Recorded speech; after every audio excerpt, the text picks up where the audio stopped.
So the idea was it was as simple as possible for anyone to use. So that's why we've just got the 3 ID buttons and a power button.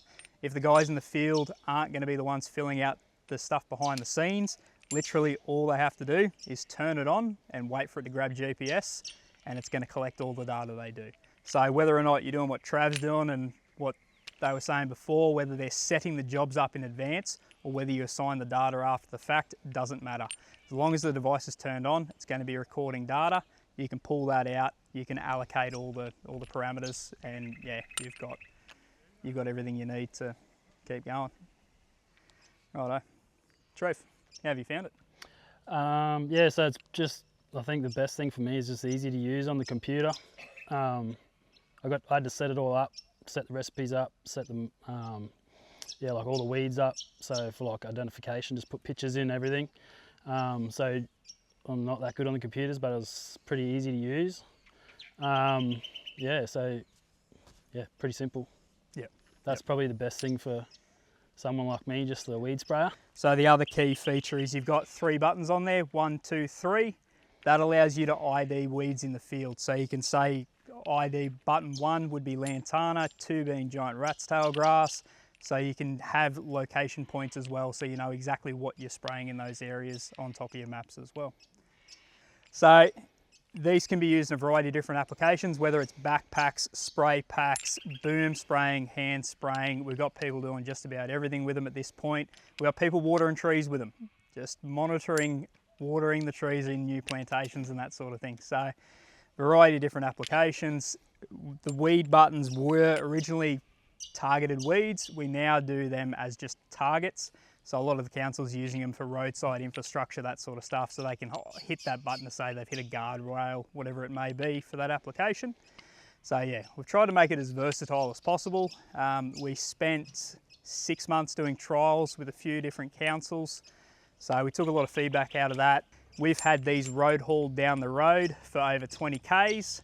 Device still works, looks a bit rough, but basically they've sent them back to us, we've rehoused it, sent it back out, and they're ready to go again. So it's designed to be tough, it's designed to be dragged around.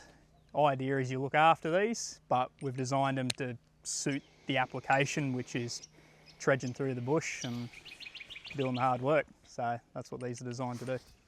Out of it that you weren't aware you were going to be getting when you first started using it? Probably just the reporting stuff, like as far as we can like track our chemical for the month or whatever, so you can sort of see that and like budget. Yeah, so you can click down on the chemicals. Yeah, and I think it's good to see how much we're actually using that way. Yep.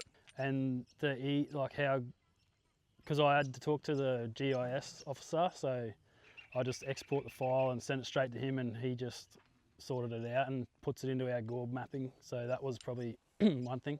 Yep. Just it was easy to transfer into our system. Usable in any of your other GIS programs, comes out in a variety of different formats so that it can be brought into your GIS programs that you've done your surveys and that sort of thing with. So you can overlay your treatment on top of your surveys to make sure everything that's been surveyed has been treated. Also gives you the option to go through time periods as well. So you can have a look at all of your maps all at the one time, basically select a time frame. You'll be able to see what treatments have been in that area, what weeds have been in that area.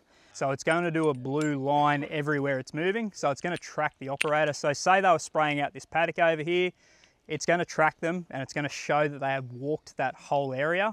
And the fact that they've just sprayed in amongst the trees means the fact that that's where it was present.